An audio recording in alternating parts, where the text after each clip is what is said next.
At this time, I'd like to take you to another defender, a defender of our children. I'd like to take you and allow you to meet someone who loves being a police officer, but wanted to take it an even step further. He wanted to be on the front lines, to be able to rescue children and to be able to stop the atrocities that are happening to them. He says that there is no bigger difference than proactively targeting child predators before they can strike.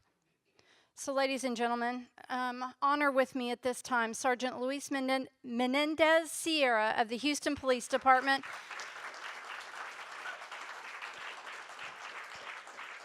He serves as well as the Houston Metro Internet Crimes Against Children Task Force. He commands that.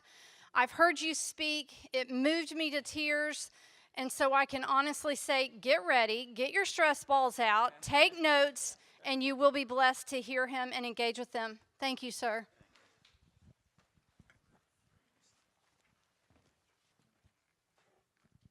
Usually I'm the scariest person that comes to talk, but I think we've heard some scary stories today, right? So the ICAC Task Force program is a national program. There are 61 task forces nationwide. That allows for at least one in every single state. Texas is so big that we have 3.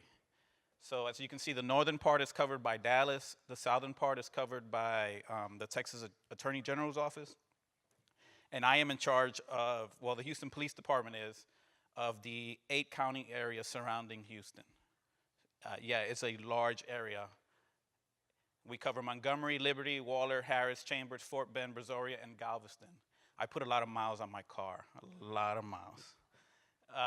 So we are in charge of anything to do with internet crimes against children, whether it be online solicitation, sextortion, which some of these topics have been talked about today, and I'll kind of rehash a little bit on them.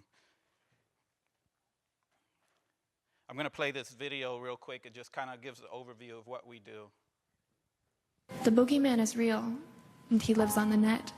He lived in my computer, and he lives in yours. And while you are sitting here, he's at home with your children.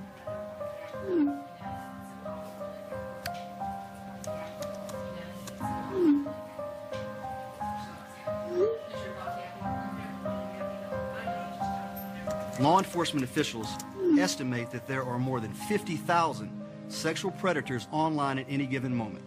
A recent study also indicates that 86% of girls claim to be able to conduct online chats without their parents knowing. The Children's Assessment Center is a nationally acclaimed advocacy center providing services to nearly 5,000 sexually abused children each year. And since 2000, we have treated 50,000 child victims of sexual abuse. Cyber solicitation cases did not exist when I was a judge in Texas. Today, as a congressman, we are hearing devastating testimony pertaining to children being lured on the internet. A recent congressional study estimated that there are 24 million children online and that 1 out of 5 children have been solicited for sex each year. Sadly, the entire time these kids are chatting, they believe they're chatting with a new friend, someone their own age. In the beginning, he was courteous and interesting and subtle. He was thoughtful and gentle and nice. And of course, entirely deceptive. This man was to be my abductor, my torturer, and he was my dearest friend. I never had a chance.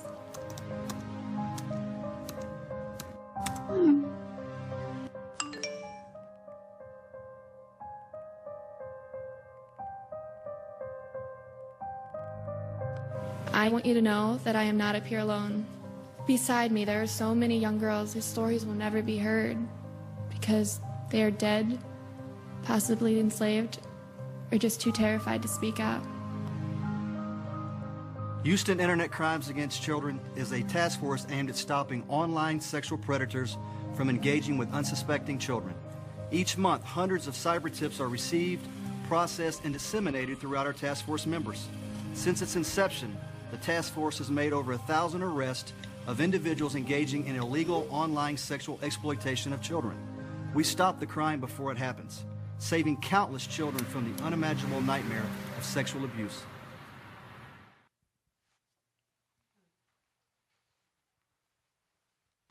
So we truly are the only proactive unit that's out there looking for these guys soliciting children online. We hold proactive investigations. I think everyone's familiar with Dateline NBC. I am Houston's Chris Hansen. Sadly, I don't get to talk to them when they come in there. We usually put handcuffs on them pretty quickly. And you would think, and we always have this discussion at the office every time we hold one of these operations, we say, well, we're not going to get anybody. Everybody knows that the police are out there. Like, we do know this, right? And so recently we just had a 3-day operation. We caught 13 guys in 3 days.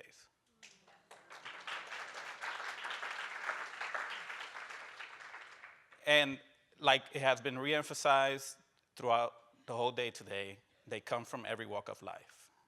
We had an Army captain who threw away his career because he thought he was going to meet a 15-year-old girl.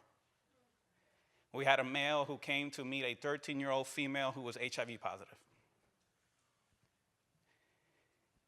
What would have happened if we weren't there? So usually, as police officers, you say, well, you want to do well, but there's a special group of officers that sign up to do this because it's not easy work. And then again, we speak about victims and survivors. You are heroes. And I especially thank you guys for being here. I mean, it's amazing what you do. In that video, you saw Alicia. She is part of Alicia's Law. Is why we get our funding from the state of Texas as well as from the federal government. How brave do you have to be? She was kidnapped and sexually assaulted for 3 days. To get up there and talk about that, wow. So let me move on to I kind of want to my goal is to educate you as far as how to make sure that you're watching your children with their social media, with their applications, with the internet, and to try to stop it at the beginning point prior to anything else happening. I just have some of the minor applications. I think Kik came up earlier today. If Kik is on your kid's phone, you need to have a discussion with your child. Kik has become a haven for child predators, and that should not be on any kid's phone at all. Some of the surprising ones that you might see up here is Roblox, Minecraft. We have cases on these sites. These are video games that our children are playing every day. Roblox has overcome Minecraft as the most popular kids game that's playing. But you got to understand that as a child, yes, ma'am. The most popular one right now with boys is Fortnite. Yes. Fortnite is a whole different animal. And I recently downloaded it because I have to understand how these games work in order to understand how the predators are able to exit.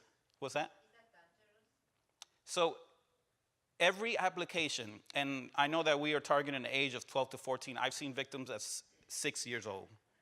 If they have access to any type of device that connects to the internet, there's a danger there. I'm not saying that I can't tell you Roblox is dangerous. I can tell you that if it has access to the internet and they can speak to another human being, there is a danger there. Because Roblox has an age appropriate, so if you are age 8 to 12, you can only talk to other 8 to 12-year-olds. But I can also log onto my phone right now as an 8-year-old. Right? So these suspects know where our kids are, and that is where they're going. And they will groom your child for 2 years if they have to, if that's what it takes, to get them to meet them and to get them to do whatever they want for them. We've had stories of children who have sexually assaulted their own brother or sister on the demand of that person who is sextorting them, who has just terrorized their lives for years and is now making them do whatever they want because they've got that power over them. So, my wife is here, but my daughter was playing Roblox after school and I almost lost my mind. But it's just because, I know what's going on, but a lot of people don't. It's just a kid's game. Oh, we're watching it. No, you're not watching it to the extent that I would feel comfortable with it. You're not. Absolutely, you're not. There's no way. Facebook is great, but Facebook's for old people. I'm sorry to tell you, if you have a Facebook account, you are officially an old person. I'm always on Facebook, so I am officially old, I guess.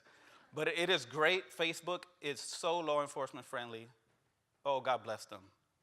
They've hired over 3,000 people just to look for child exploitation stuff. That means a whole lot more work for us. But you can see that they are trying. Some of these other companies, Kicks in Germany, good luck.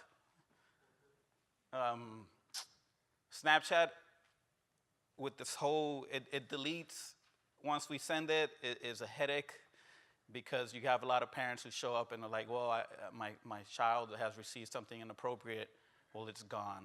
We can get a lot of it, and they keep it for several days. If we are able to jump on it real quickly, we can get it, but it's very rare.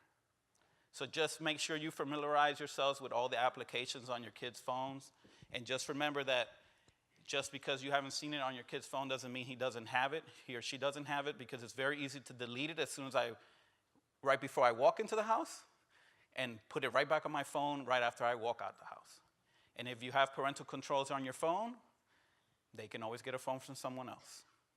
We had an HPD officer when I was teaching this class at our academy who said, I took the phone away from my 15-year-old son because he was sending inappropriate messages. He was getting inappropriate messages from little girls as well. So I took the phone away from him, and 3 days later, the 4 girls in the class had gotten their money together and bought him a new phone. Yes, ma'am.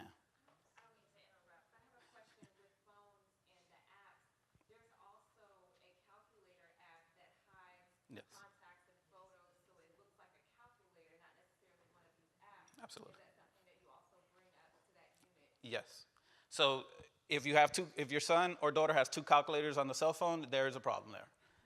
And you should be looking at all the phone folders as well, because sometimes they'll do a subfolder and hide the folder against a subfolder. And this is why I try not to teach this class in front of kids, because they'll start looking at me like, why are you telling us our secrets? Yes, ma'am. Kik is basically a messaging app where people can talk amongst each other, and then they have groups in there where you can join these groups. But it has become a hotbed for just sexual activity. It is not any kid should ever be in. Let me see what else. Let me go on. So online enticement, again, it all starts with that grooming, that constant talking to them, saying, hey, I'm a kid just like you are. Getting to know them, become their friends. And one rule I kind of tell parents is you should be monitoring all the social media sites they're on, but once a week, sit down with your kid and tell me, who is this friend? Who is this friend? Who is this friend? Have you met them? If they have not met them, they get off that list. Because you should know their parents.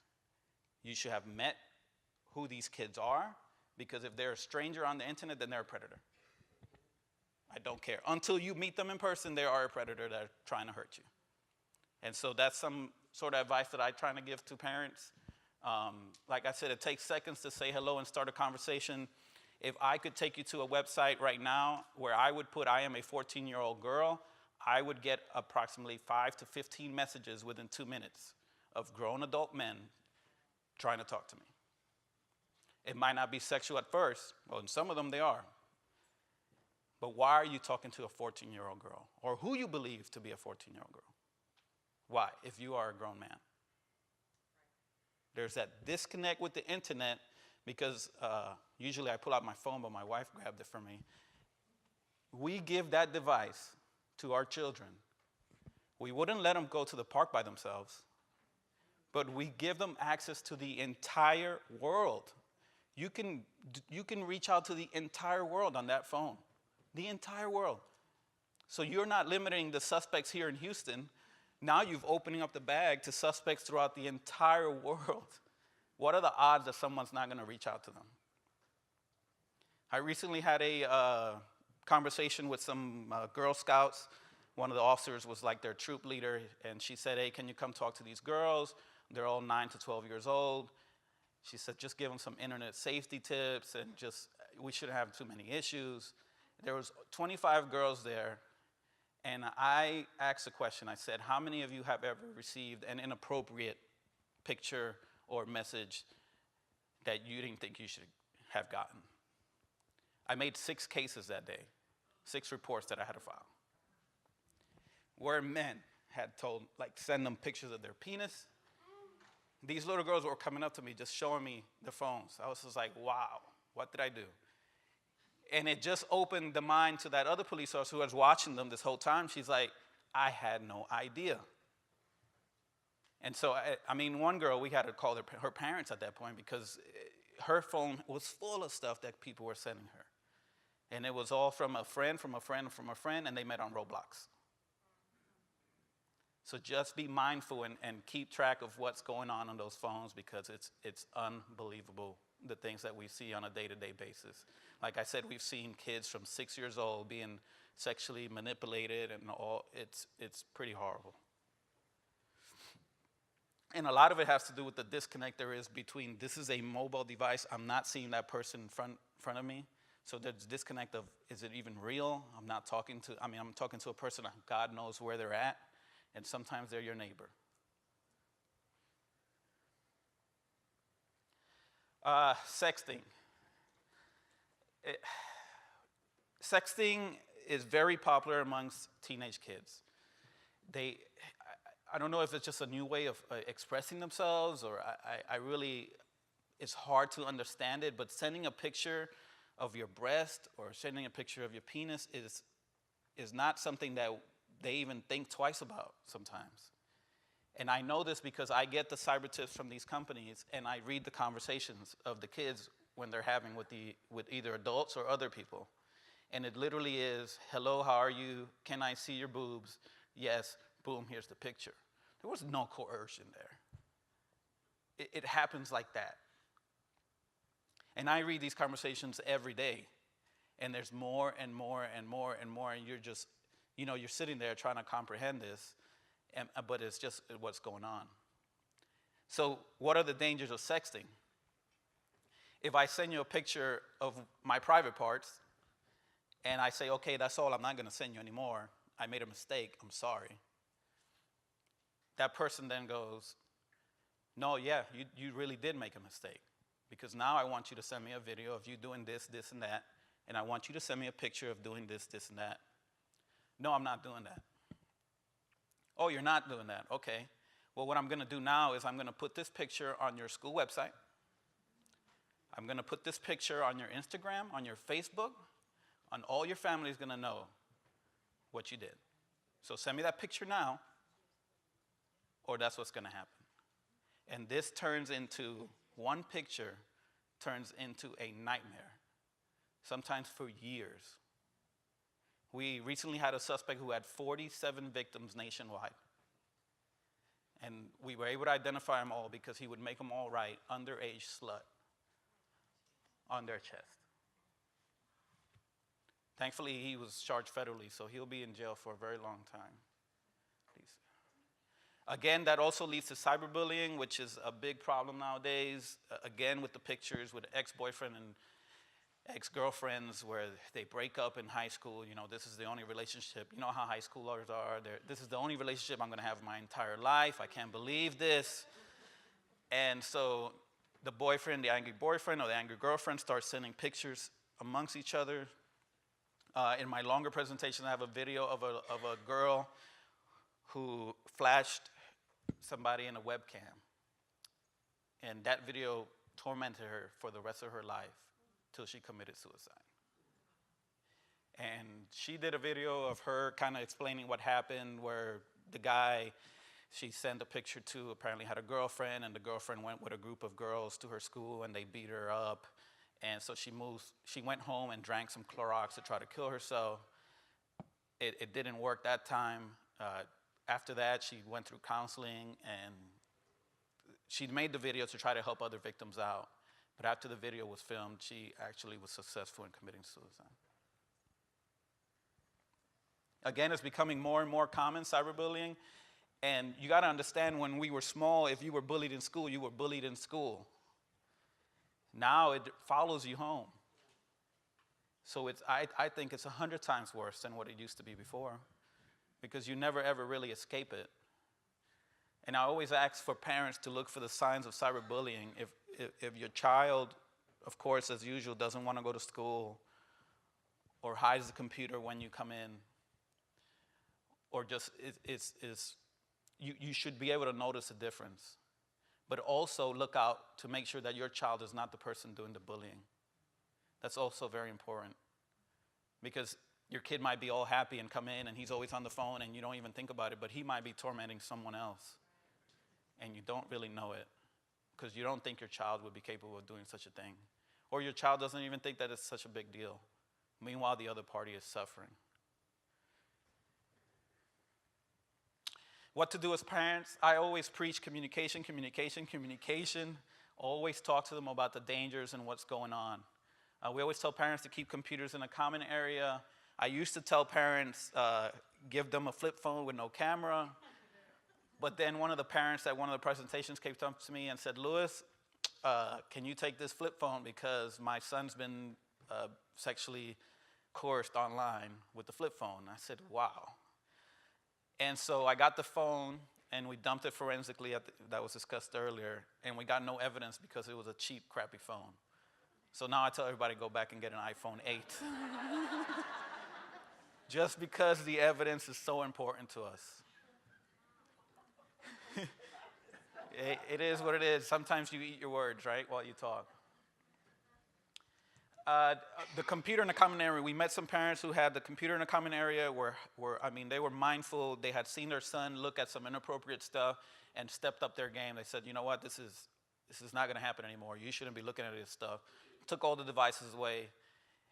And sadly, this is one of those cases where it gets turned on its head because he was 17 years old. He was sneaking a laptop in from school and downloading child pornography. And we didn't, when we found out, of course, that's when we do a search warrant to your house and we come arrest you. They had no idea that he had access to that laptop. No idea. And so another thing that I tell parents is maybe we need to start turning off the Wi-Fi at the home at night. Because you never know what device they might be using. Because we can be good parents and take the phones away, take everything away, and at night they're using someone else's device. So unplug it once you're done with it, and plug it back in the morning when you want to use it again. At least that narrows it down. If they start taking from the next door neighbor, we can only do what we can do, right? But just be as vigilant as you can in your own home. Make sure you talk to your child about what sites they will be visiting, who are they talking to, and how long they will be online. I discussed this earlier. Make sure you know every single friend on there, on all their pages. They should only be friends with people that they know and restrict the web pages that they visit. Check internet history and consider time limitations on electronic communication. I like to tell parents to not also tell their kid, if I see something on your phone, I'm going to take that phone away. Because what are they going to do? They're going to erase things, and they're not going to tell you if they get something that's out of line. Because their fear is you're going to take that phone away. And like we've established today, that phone is life. If you find something on your child's phone, whether your child sent pictures to someone or they receive photos back, don't be the parent who deletes everything. We get this a lot. The parents freak out. I want this to go away. I'm going to delete all my messages. My child sent something that they shouldn't have sent. I don't want them to get in trouble. And they delete everything. Your child will not get in trouble. I promise you that. Or at least not in Houston, because I'm in charge of the Houston Metro ICAC. Screenshot anything that you can screenshot. Put the phone in airplane mode and call the police. Let us take that phone and take it from there. Don't start talking to the suspects. Don't pretend to be your child because it just muddies the water. Usually by the time a parent finds out, we've already got enough to make a case because you found out too late. And we need that evidence on that phone. It is so critical for us. And usernames and messages, because that person, once he finds out that that kid's not talking to them, might delete their profile. So make sure you get those usernames on whoever's talking to them. And this is great. This has been helpful in finding kids that go missing. We have relationships with Facebook, all of them. If we have an emergency right now on a Saturday at 3 p.m., I can call the guy at Facebook, and we can start looking for people. Google your child, see if there's any instances of your child being victimized. If you go to Google photo search, you can put your photo on there, and it backtracks and it looks to see any photo of you on the internet. Report improper content usage to the perpetrator's websites. Most good websites will cancel the account, and they will preserve that evidence for law enforcement. We're going to send an order of preservation, but usually they automatically do that right off the bat, unless it's an overseas company, and that's just a crapshoot at times. Again, ignore the sender. Do not respond. Don't tell them, I will call the police, or I already called the cops, because they're going to go in hiding, and it's just going to make it harder for us. Just leave it as is. Block the sender. Call 911 if immediate danger. If that person says, hey, I'm coming to meet your kid right now, then you need to call us right now. We have 65 total agencies in Houston Metro ICAC. We cover pretty much the entire area. Some agencies are not part of the task force, but most are. So some of the agencies that are not will sometimes not want to handle, or not want to handle, but not handle correctly a cybercrime. So you always have a cyber tip through the national hotline, so the National Center of Missing and Exploited Children. If you go to their National Center for Missing and Exploited Children.com, or it's the missingkids.com, they have a hotline where you're able to put in cyber tips. We used to get anywhere from 250 to 350 a month just for the Houston area. Last month we got 588 cyber tips. This is all from just companies saying, hey, I see some online activity that you guys need to be aware of. And so it is a lot of work, but there is no greater motivation than helping children, right? Because if I were to say, who wants to come rescue a child tomorrow, who's not going to raise their hand? Speaking of cyber tips, this is internationally, and just numbers, as you can see, it just keeps climbing up. Over 10 million cyber tips in 2017, and in August, we were already past 12 million of this year. So it's going to chatter this record. Can I ask you a question? Yes, ma'am. I observe the courts a lot. Yes, ma'am.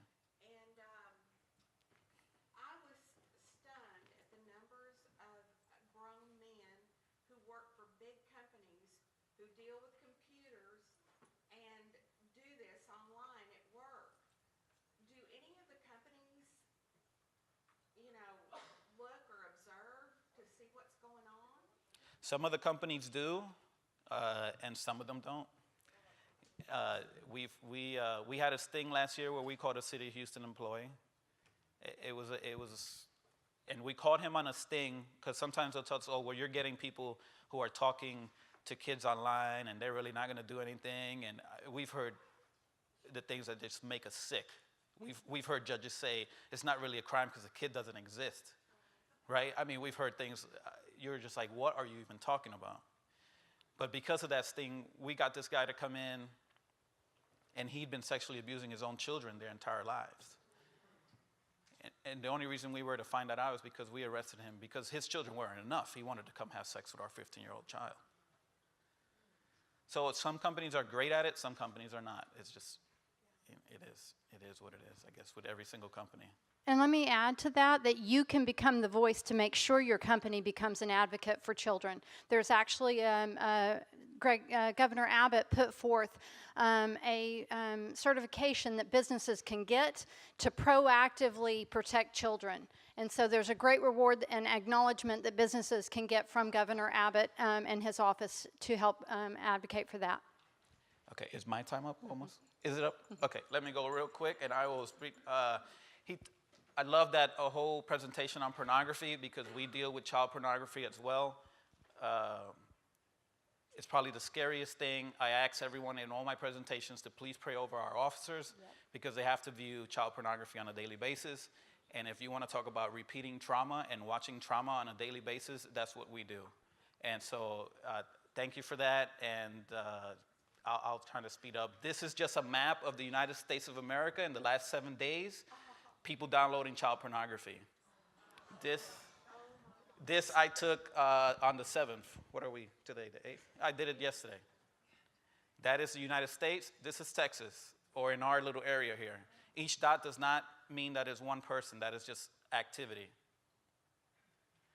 Resources, NACMEC, Texas Center for the Missing, NetSmarts, Crime Stoppers. If you want an internet safety class, we provide those free of charge anywhere, any place, anytime. Any questions, just that's my contact information. If you need presentations or if you want a longer presentation, this is usually like an hour or 2 hour, and I can talk about this for days because I'm very passionate about it. So that's my contact information. Sorry for going over my time. I was not looking for that 5-minute warning.